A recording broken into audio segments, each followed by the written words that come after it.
Hey viewers and vloggers, today is April 28th, 2016 and it is a Thursday. So guess what everybody? I got the golden ticket. I've got the orange ticket. Yes! I can't really show you the license because like I said in a previous video with Christopher, it has too much sensitive information on the ID, but I got my driver's license today. I am so happy, so thrilled, so thankful. So let me tell you about my experience.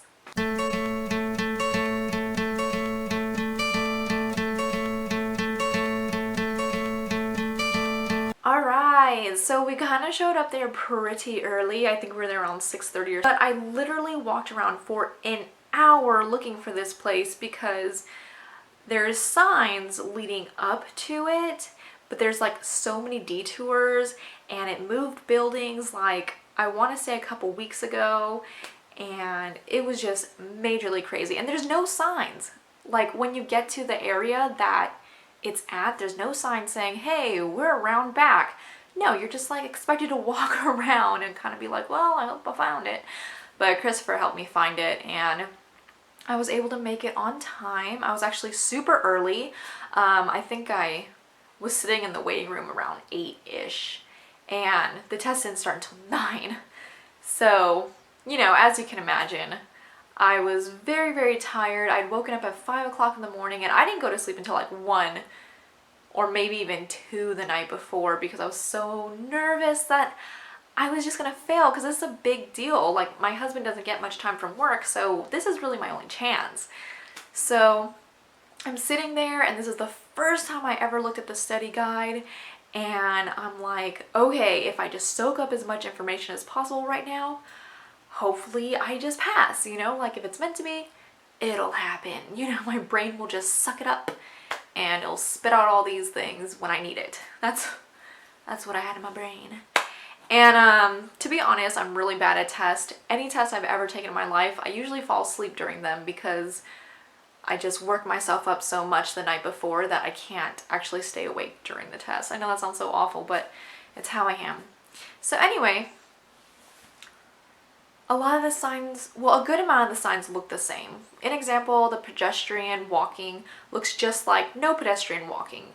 Like there's no X through the sign or anything. It just has like a little red outline around it for no pedestrian, and then for the pedestrian it's blue. So, you know, it's easily mixed up. You go in, you sign the little paper, you find your name because unless you go to the newcomer's brief, you can't take the test. So you have to go to the newcomer's brief, then your name will be on a list.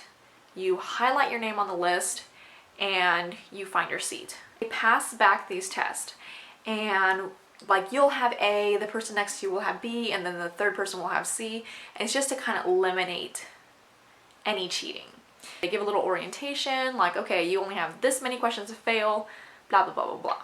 There's 55 questions in all if you're military. And if you're a civilian, there is 45.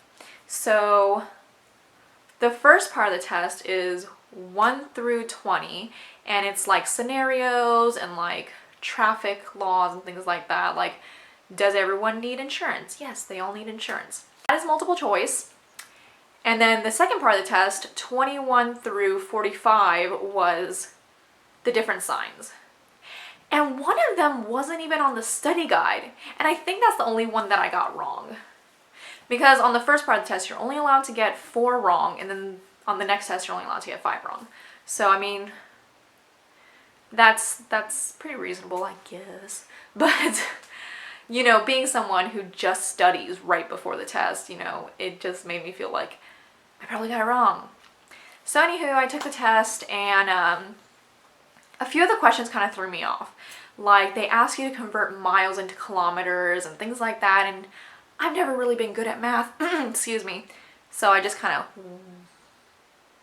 tried to remember what I was told on the test, but I'm pretty sure I got it right.